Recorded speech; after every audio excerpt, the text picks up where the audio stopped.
Welcome back to Inside Personal Growth. This is Greg Voisin, the host of Inside Personal Growth. And Stephanie, we are pushing, oh my goodness, almost 900 podcasts in the last 14 years. And it's a Congratulations. pleasure to have you on.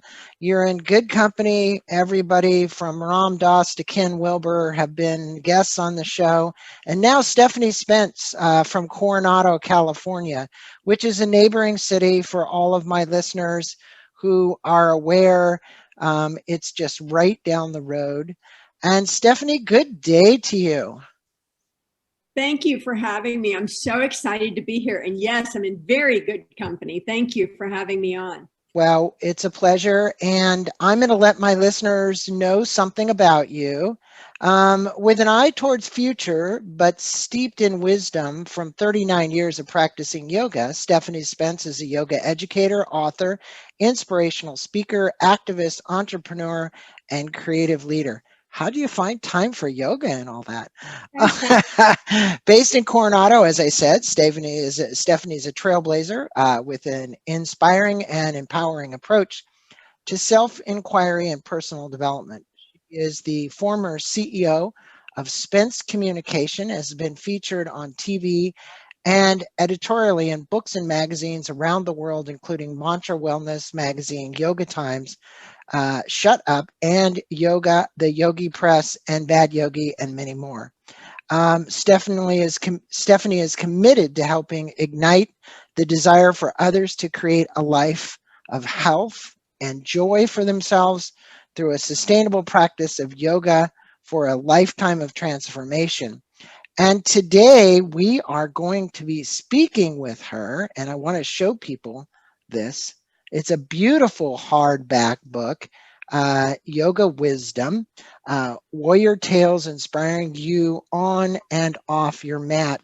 And it got a Nautilus Book Award, by the way, it's a beautiful book. I got to just show some of my listeners how she kind of laid this out because she's got pictures and the stories and her own comments, and it's just extremely well done. Stephanie, let's start off. Rolf Gates wrote in your introduction that you've written a book about what we choose for ourselves and what we create together. Now, the together part is obviously the yoga because I'm a yoga practicer for many, many years. The energy you create in the room is just phenomenal when you have the right yoga teacher and Right. you have even the right students, because sometimes I think those yoga teachers can attract the right people into the room. Believing that learning is one part of listening and one part teaching, you say. Can you tell our listening audience why you wrote Yoga Wisdom and why you felt it was so important? At the time, I was going through a major life transition. And I had this idea actually in shavasana that I needed to learn how to really take my yoga from my practice off into the world, off my mat. And a lot of people hear this conceptually.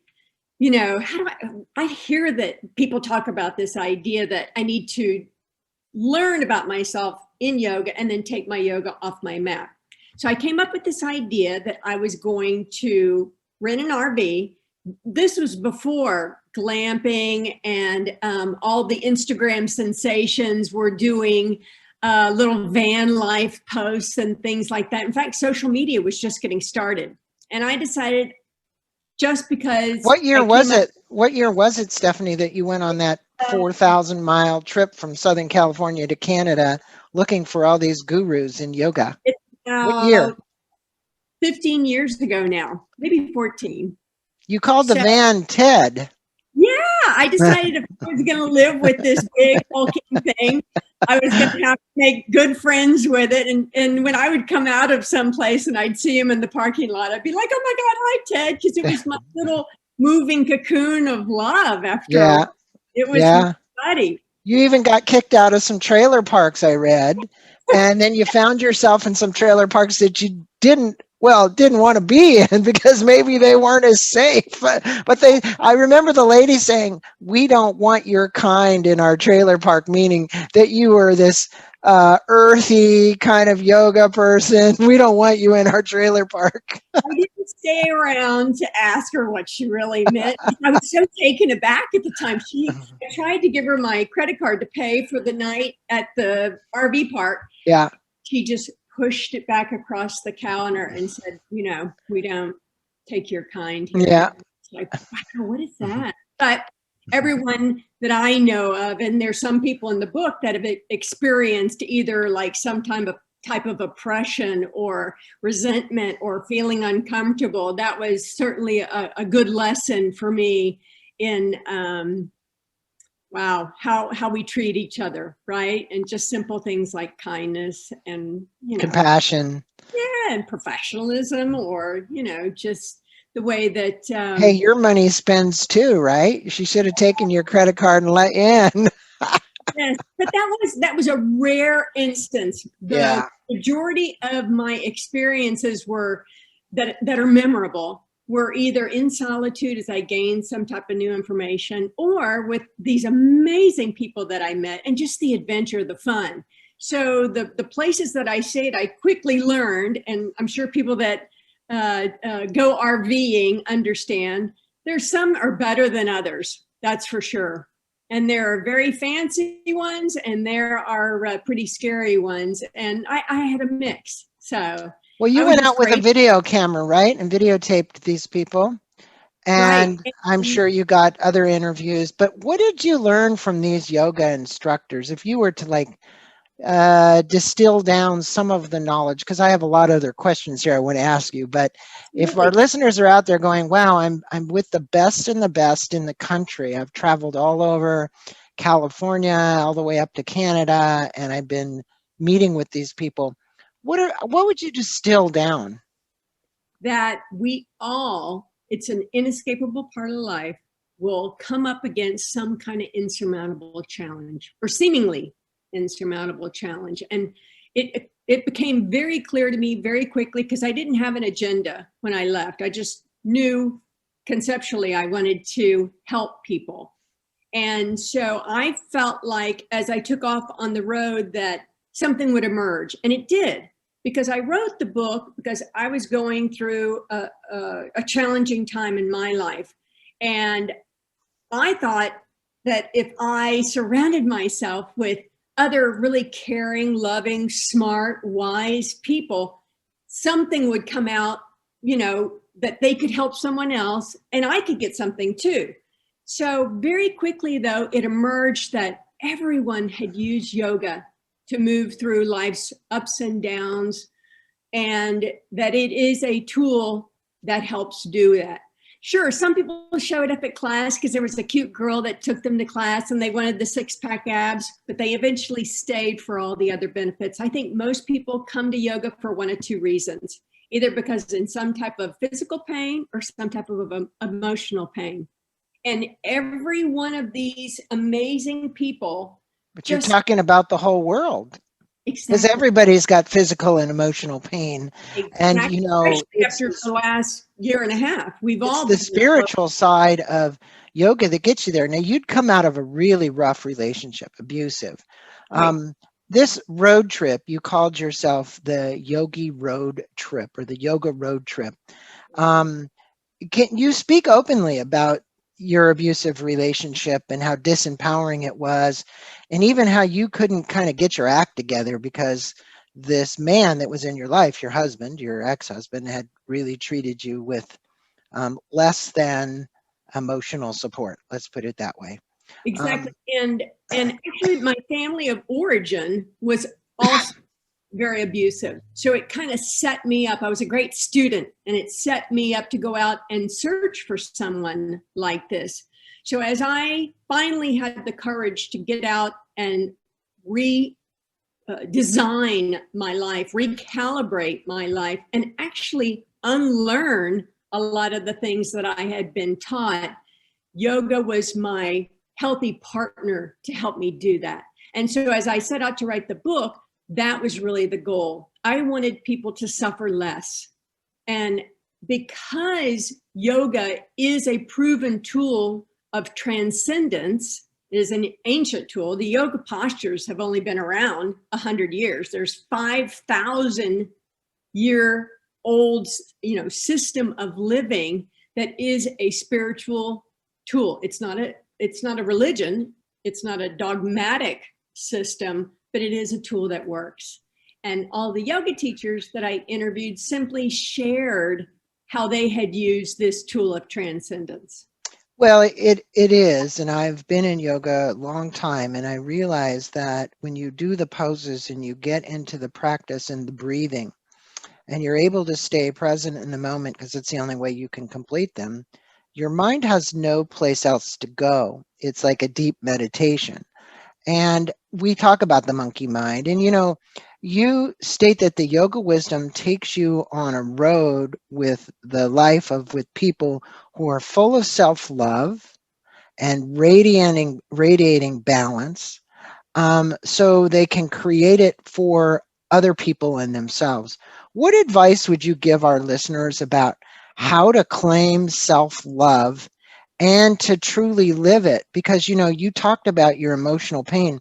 You didn't have a lot of self-love when you started out, because of this emotional challenge you faced. But self-love is probably one of the biggest things that you can obtain, and compassion and presence from yoga.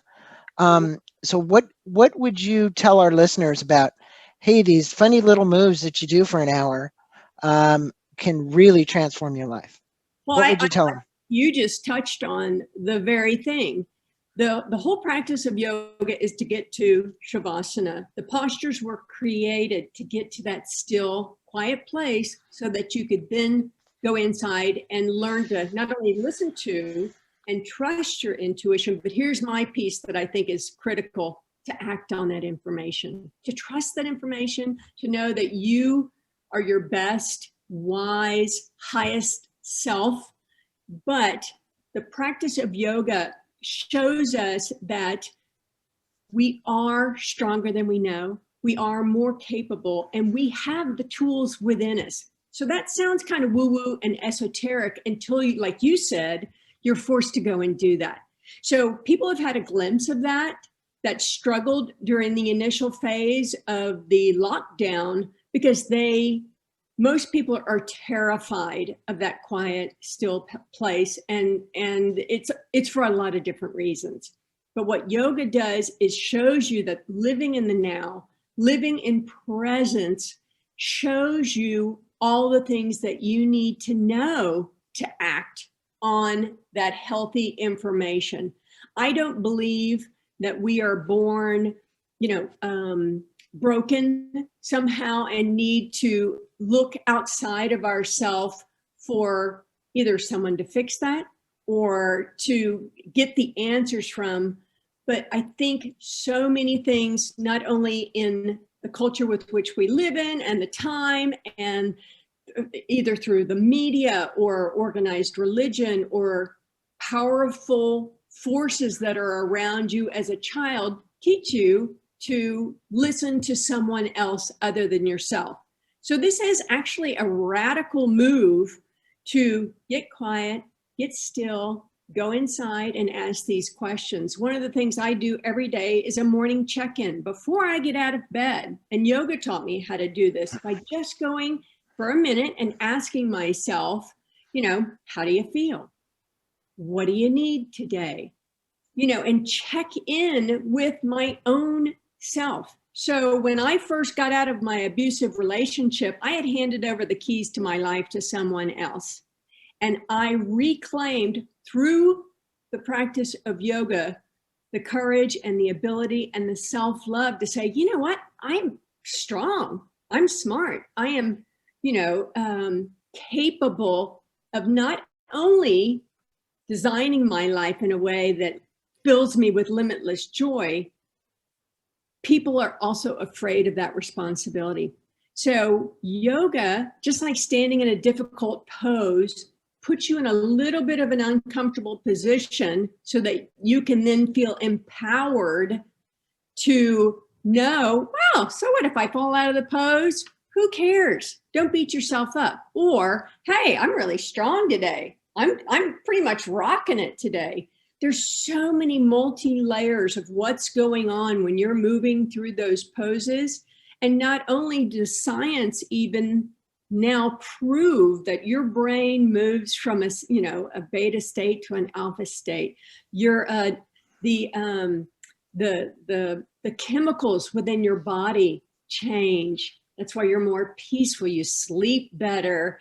You have more equanimity. You physically, mentally, and emotionally change while practicing.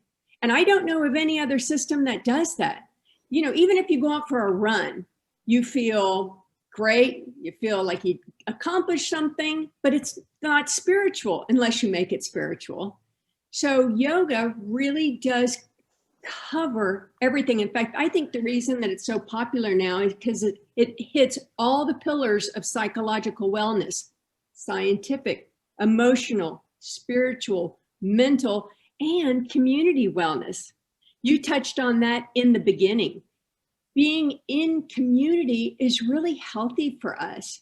So a lot of people too have experienced trauma in the last year just from the sheer isolation. Loneliness is a pandemic in most of our country now. So I think that it just addresses so many aspects of our well-being, and all you have to do is show up and it does the work for you.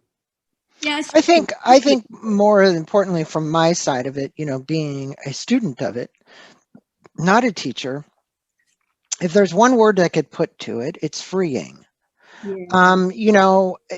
Everybody gets bound up by their to-do lists and things they've got to get done, and they think in the world tells them who they should be and wherever. When you walk into the sanctuary of a really good yoga studio with a really good teacher, what happens is your focal point changes. Everything changes, much like meditation. In a sense, it is a meditation. It's a moving meditation, but the breathing part, when you get that in conjunction with the moves, is really the quintessential. I'm just going to call quintessential yoga. Now, you interviewed Sean Korn, and Sean Korn and I met in. Let's see, we were outside of Denver in a little city, and she was with Sounds True doing something. And I went to one of her courses, and a phenomenal teacher, but also a phenomenal writer. For any of those who are out there, pick up some of her books. But for your book, and she quotes that yoga has taught her that life happens. I like what you said earlier as well. Stephanie, life does happen. You don't know what's going to happen, so you say, yesterday is a canceled check, tomorrow's a promissory note. All I really have is today. And Ram Dass said that to me. Be here now. And it's amazing and incredible, and it kicks your ass backwards, she said. Your ass backwards. How does yoga help us face the challenges of life and help one grow through our issues and problems like you were faced with? In fact, when I interviewed Sean, she had just lost her father. And I think that the ability to remain present to the experience is what she was addressing. Because yoga not only helps you cultivate determination and resiliency and equanimity, you're right, the freeing and the peaceful aspects. Like I learned not only through my road trip, but through my life transition, that you can hold more than one experience at a time. Meaning, people don't understand that you don't have to get stuck in an emotion or a situation and this flow, this fluid. In fact, that's why I use the metaphor of the road, because this constant organic movement, like yoga poses, is what we're talking about. Life is not stagnant. You're either growing or you're decaying. But being in the moment, like in the past, there could be regrets, or, you can self-shame yourself by saying, I wish I would have or could have, or all those awful words. In the future, even though it's exciting and important to plan for things, if you can let go of the attachment to the future and really just be in the now, that cultivating that mindfulness that yoga helps you learn how to extend into more of your day once you leave your mat. That's what Sean was talking about. That's what everyone who does yoga, like you've said, eventually taps into, is this stream of consciousness that is ever present, that's peaceful in the moment. Because Yeah. that's really all we have. That's Well, really everybody enters yoga, as you said, they either have a pain, physical pain, or emotional pain. That's what you said. And we all have them. The question is, how are they manifesting within us? Are we thrashing out at people like your husband did from his anger? So he had to take it out on somebody because he wasn't enough of a highest level of consciousness to realize what to do with that. Now, one of your interviewees was this young instructor by the name of Julie Smirdon. And Julie states that she was diagnosed with an autoimmune disorder at the age of 13, and her response was to try to have complete control over her body and health by using a grueling fitness regimen. Now, we know there's lots of people out there listening today who try all of these things. And you commented that Julie's grace and wisdom inspired you that day. And it was about, what was it about Julie's story that really inspired you? Because here's somebody who says, I'm going to force it. I'm going to do the jogging. I'm going to lift the weights. I'm going to do whatever it is. But yoga can be so freeing that way. That's the way I love it, because I was never a big weight lifter, although I played football in high school and whatever. But here's a practice that you can start no matter any age, no matter what your sex is, anything, exactly. and you can benefit from it. So what did Julie's story tell you about what yoga did for her? Yeah, Julie and a lot of other people in the book faced something head on. Now, people did it different ways. Like one woman lost her son, he was murdered. Another woman was told on her wedding day that she had breast cancer. Another person, faced something like coming out as transgender through the practice because they were dedicated to this idea that there was more, that there was something about call it higher power, call it spirit, call it health, that there was a potential. And I think that potentiality and grace is what Julie was addressing, that through dedicated action, whether or not, even if you do yin yoga and you show up to do a restorative yoga that's really peaceful, you have dedicated time to your well-being so that then you can go out and take care of others and perform better in society and perhaps help someone else. Because it sounds so corny, but that, definition on an airplane of secure your own mask first is so true. In fact, in my former life with my abusive partner, I actually put myself in a position that was wrong. I put everyone else first because I'd been taught that that was the best thing that a mother and a wife and a person could do. I actually put myself last, and I placed all my hopes, dreams, desires, everything last. I taught my family that my needs and wishes and hopes and desires were irrelevant. So I think Julie had the courage to place her health and well-being first. Now, most people get that wake-up call when they get the cancer diagnosis, or they get this idea that you have 6 months to live. And then there's that, oh my God, what am I going to do? But every day is an opportunity to do that. Each day we're born yet again. And the practice of shavasana is actually a death, right? It's called corpse pose. You die to yourself again, and you are reborn into the rest of your day.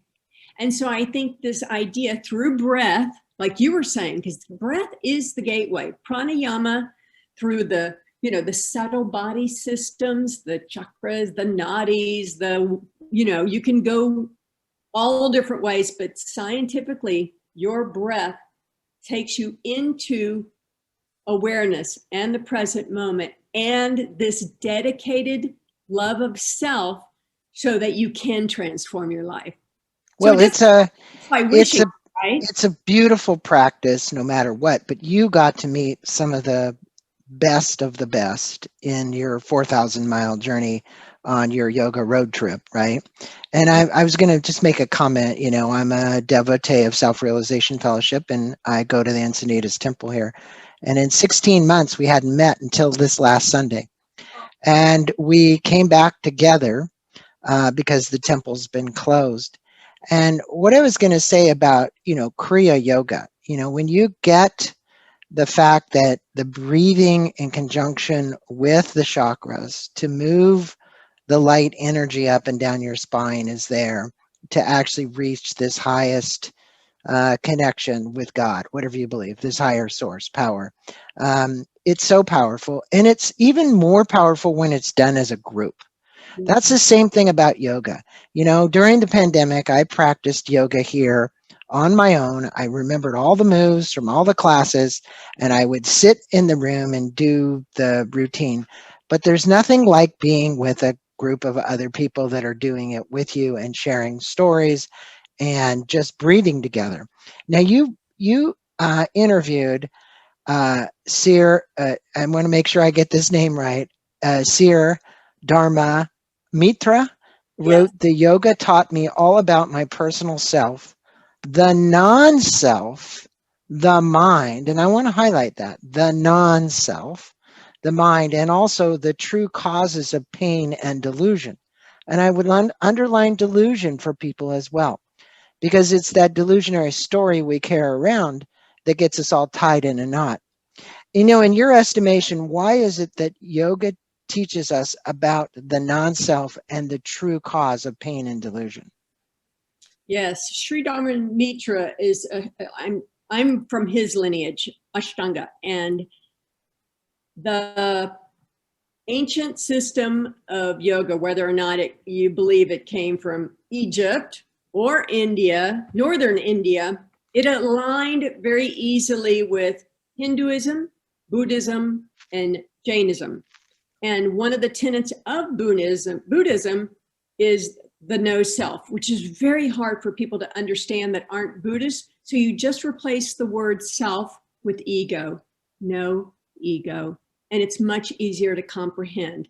And the delusion is that we are anything other than divine. And I think that yoga addresses these two things very easily, because the humbleness that it takes to go and look at all your flaws and still love yourself anyway is part of the package that you get. And these concepts that came from these other spiritual traditions were all taken back in the first time yoga was mentioned was in an ancient sacred text called the Rig Veda. And it really was all about just the breathing, and that the problems that they were facing at the time, it's mind blowing when you go back and read these ancient texts, because I'm currently getting my master's degree in yoga studies through LMU in LA. And I've now have the ability to not only read and transliterate and understand Sanskrit, but after reading all of the ancient texts, they were dealing with the same stuff that we still are today. Yeah, yeah, As human beings, yeah. we still are trying to figure out, who am I? What is my purpose? And I think what yoga shows us, like you were saying, especially through community, is that we really are all connected. And science is even jumping on board finally now with this idea that there are, quantum mechanics and fields of consciousness, and there's this sheath of interconnectivity that connects us all together. So I think practicing yoga together but coming to these understandings on our own just really make the world a better place. Well, And the practicing the sacred, somebody, I did an interview with me from Australia the other day about my book.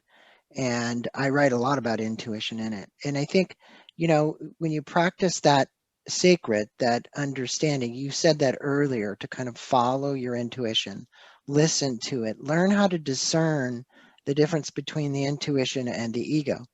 What is that small voice that's talking inside of you? And what yoga allows you to do is actually get more in touch with that and be more discerning. Because when you're doing yoga poses, while you may be there, when you get into shavasana, you get an opportunity to actually let go of all that. And you interviewed Arlene Mischler, and she writes that I love that yoga consistently reminded me that ultimately I am the only one responsible for my own happiness. This is huge and hard, to take responsibility for our own happiness and to embrace the notion as the practice is yoga for me. Why do you believe that yoga brings to so many people joy, peace, and happiness in their lives? Because you said that this has been going on since the beginning of man and woman, us questioning who we are, why we're here, what we're doing. And the reality is you only have the present moment and you might as well remain happy, right? Exactly. And joy is possible. I think that there is suffering inherent in life, but it's not our state that we're supposed to exist in. I think we're all not only capable of joy, but what she touches on here, I think is critical. And it really brings together everything we've been talking about today, that you are accountable. And once you claim the accountability, it's empowering. But also, too, think about when you're not driving the car of your life, when you are a victim. It feels awful.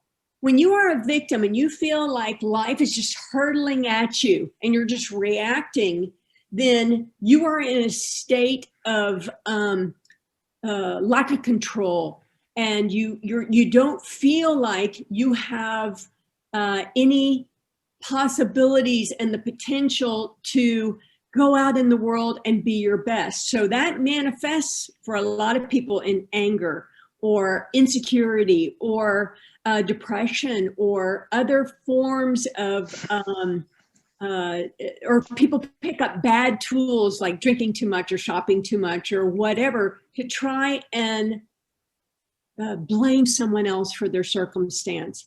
And what she is talking about and what yoga shows you is that you're not the victim. You do have the potential. Anybody can do yoga. All, like you said, all ages, all shapes, sizes, all different people. It's available to everyone. Anyone can do it. There's even adaptive and inclusivity movements that are showing us that people of all body shapes, sizes, and abilities can do it, because it really is a mental thing. And it really is a tool that can give you back the keys to show you that you are the driver of the car of your life. And that should feel great. And it is all in here. You were just talking about, is your life by accident or is it on purpose? And I think the people that you found here at some point in their life, even yourself, you felt like it was by accident until you found this practice, and then you realized it was on purpose. And you can choose that. That isn't something, in your case, you chose to get out of an abusive relationship. You chose this path. You had an opportunity to do this 4,000-mile journey, meet all these wonderful souls. And I say souls because you could see their souls. yeah. Some people you can't. Mhm. And I think this book for people would give them an opportunity to just wake up to some of the stories. The stories are so good, and you wrote this masterfully, which is why you got this Nautilus Award. So I want all my listeners, we'll have a link to this at Amazon. Go out and get this book. This book will teach you things in a subtle way that you probably have not heard by many different voices, not just Stephanie's. Yes, she's the author. She did the interviews. She wrote this down. But the reality is it's somebody else's voice. And I think that's what makes this very unique, is you have all these different voices that some of you are going to relate to. you're going to relate to some of them, right? And so if you were to leave the listeners with the yoga wisdom, and what would you tell them about the practice and how it would benefit them in their lives? In other words, if you summed that book up, which I asked you at the beginning kind of to do, now I'm going to ask you at the end after all this, what are 3 takeaways that these listeners who are listening to this podcast with you and I could implement into their life today? First, I think it's that check-in that I was talking about. Just stop right now. And if you have to, even just put your hand on your heart, because sometimes I have to do that to bring myself in and just ask yourself, how do you feel today? Not how are you, because you can just give a yes, no answer or a good, bad. How do you feel? And then wait for the answer. And then ask yourself, what do you need today? And same thing, wait for the answer and then act on that. Number 2, I think in between awareness, which you cultivate while practicing, and action, there's a huge space of opportunity. And that's the space that you enter in yoga. Some people even focus, there's a space organically in between your in-breath and your out-breath. And even if you just try and drop into the awareness of that space. So in between awareness, like, something happens, right? And then what do I do about that? So your reactivity to life is going to shift. You will no longer just be reacting, you'll be proactive. And that's huge. That's huge. And number 3, if you want to sleep better, have better relationships, feel more joy, experience life, and react to stress differently in your life. It's not the stress, it's your reaction. Get to yoga, because just the action and the effort that it takes to get there, I promise you, that self-awareness that you'll cultivate, you'll start investigating things like nonviolent communication or ways to empower yourself, because you will develop self-love. Well, it's a great way to sum it up, especially the part about, putting your hand on your heart and taking deep breaths and asking what you need, and love yourself and have compassion for yourself, because that's what yoga gives you. And for my listeners, we will have a link to Stephanie's website. It's stephaniespence.com, and that's Stephaniespence.com. There you can learn more about her. You can learn more about the book. You can see her blog. She writes a blog, which is really quite interesting, with little, I would say, not stories, but information about how this can benefit you. The blog is very well written, so please take a moment to go to her website as well. Take time to get this book. It will have, again, that link on Amazon. And Stephanie, is there anything special that you're doing that you want to let the listeners know? Are you doing anything live on Zoom, or are you having any special gatherings of yogis that you're bringing together, or just get the book and go to my website kind of thing? Get the book, go to your website, and keep up with me, because I'm in the process of completing my master's degree in yoga studies, so I have lots of good things to come. Well, we appreciate us finally getting together after months of having this book on the shelf. And it was a pleasure having you on Inside Personal Growth, sharing your personal story, but also sharing some of the stories of some of the other people that you interviewed on this 4,000-mile yoga trip that you took. So blessings to you. Namaste. Namaste. Thank you for being on. Thank you.